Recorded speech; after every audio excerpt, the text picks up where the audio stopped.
Taga-Kongreso raw ha. Inuutusan itong mga diskaya na sa hearing dyan sa House of Representatives, idamay nyo na ang mga senador. Buti na lang at itong mga diskaya ha, ay they have a full trust dito sa Senado, nagsumbong kay Rodante Marcoleta, Senator Rodante Marcoleta. Narito ang Balitang Pinoy TV.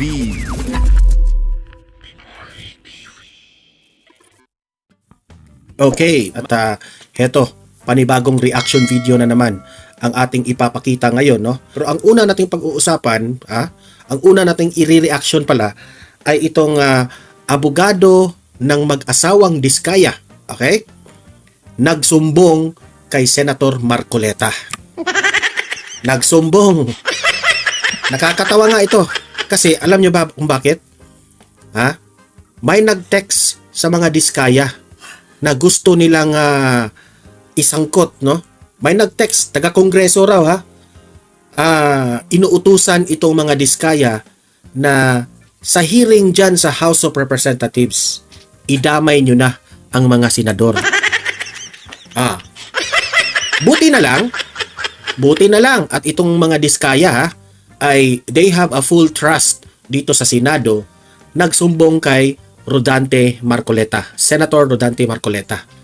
Ako nga no, nung napakinggan ko ang hearing sa House of Representatives doon sa question and answer ni Luistro at ni Curly Diskaya, unti-unti akong napapabilib nitong si Diskaya. Kasi mas pinili nila ang taong bayan na hindi magalit sa kanila. Wala na silang pakialam kung ang mga kalaban nila ay mga malalaking politicians. Sila ay handa na makipag aminin, no? Na nagbibigay sila dito sa mga big politicians. As isa na nga doon sa mga nabanggit ng mga Diskaya ay itong si Zaldico at si Martin Romualdez. At mapapansin mo doon sa House of Representatives ay parang ipinagpatanggol pa nila ang mga nababanggit nitong mga Diskaya. E di syempre, hawak sila sa lieg ni Speaker dyan sa House of Representatives, kaya todo ang kanilang pagbabatikos dito kay Diskaya. Hindi ko maintindihan itong si Bryce Hernandez. Bakit siguro ay dinamay niya itong si Senator Joel at Senator Jinggoy dahil ginisa siya doon sa House of Representatives, sa Senado noong isang araw. So ngayon, mismo itong si Senator Marcoleta ang sa kanyang privilege speech dyan sa Senado ay nagsumbong siya dito sa bagong Blue Ribbon Committee na si Senator Ping Lacson na ganun po ang nangyari. Ang mga Diskaya nagsumbong sa kanya. Okay? Na grabe, kinokontrol pa nila itong mga Diskaya. Mas lalo na akong nainis, nagalit nung nakita ko ang reaksyon ng Presidente Bongbong Marcos na nung in-interview siya sa mga media na ano ang masasabi mo na nasangkot yung pinsan mo, nabanggit ni Diskaya na nagbibigay ng 25%, itong si Martin Romualdez, yung pinsan mo. Alam niyo ba kung ano ang sagot ni Bongbong Marcos? Sabi niya, ganyan naman talaga eh. Talagang madadawit yung mga malalaking government officials. Idadawit nila. Parang ipinagtanggol pa niya si Martin Romualdez. Akala ko ba, Mr. Bongbong Marcos, na wala kang isasanto, sabi mo, kahit relatives pa, wala kang paparusahan mo. Nakarinig ka lang ng pangalan ni Martin Romualdez sa bibig ni Diskaya. Pero, anong nangyari? That's one way of saying na itong si Bongbong Marcos ay hindi siya naniniwala sa sinabi ni Curly Diskaya na nagbibigay ito ng 25% kay Martin Romualdez. So yun po ang ipapakita ko una ha, itong kay Marcoleta na nagsumbong sa kanya si Diskaya. Okay? Pero bago ang lahat, bago natin ito pag-uusapan, help me po na i-like muna ha at i-share itong video na ito para guys kakalat ito sa taong bayan. Okay? Sabay-sabay nating i-like muna at i-share itong video natin, Facebook at YouTube. 1, 2, 3, go! Okay? Like and share para ha, maraming makalam. And also guys, paki-subscribe at paki-follow ito para lagi kayong updated sa mga balita na kagaya nito at ma-notify ang inyong mga cellphones kung meron tayong breaking news. Okay? So, kagaya nito, breaking news ito. So, sabay-sabay natin i-follow, i-subscribe, Facebook at YouTube. Ready? Follow, subscribe. 1, 2, 3, go! Ayan, thank you very much. Okay.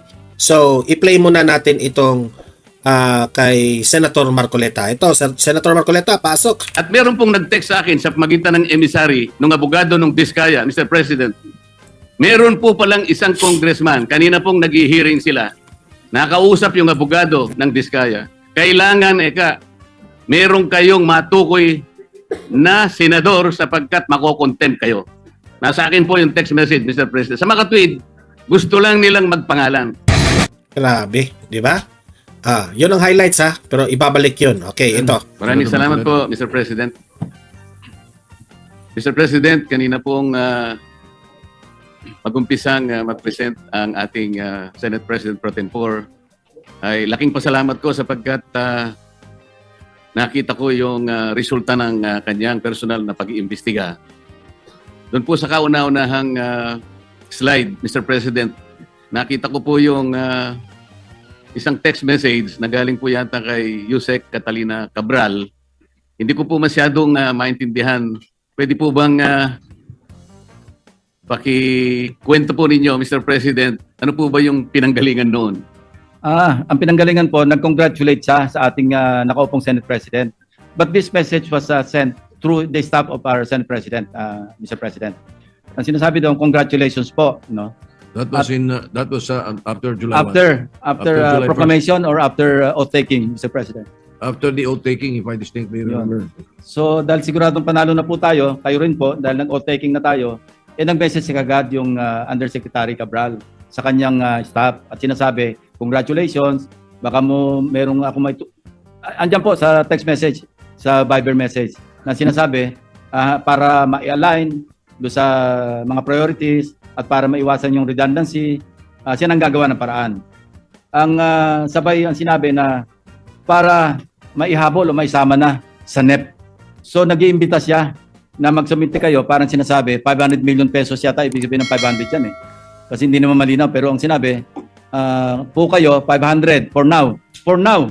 Ibig sabihin, for now, sige, magpasok kayo mga 500 million pesos worth of projects na sa inyo manggagaling.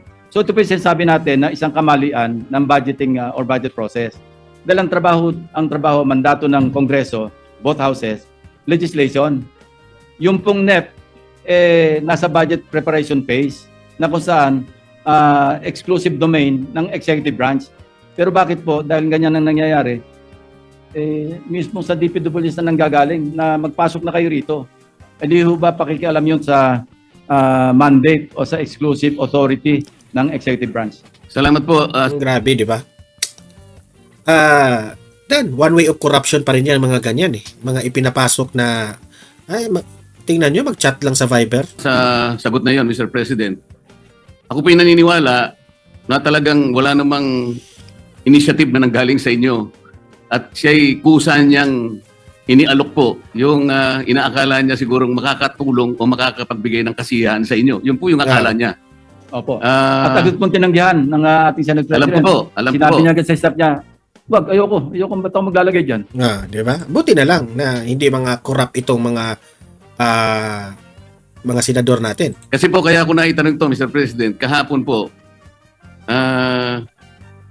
ayaw pa niyang aminin na dahil sa pagtatanong ko po na sa kanya, sinabi ko bakit lumilitaw kahit anong ibigay na ceiling ng DBM, pinapalitan mo, sabi ko sa kanya.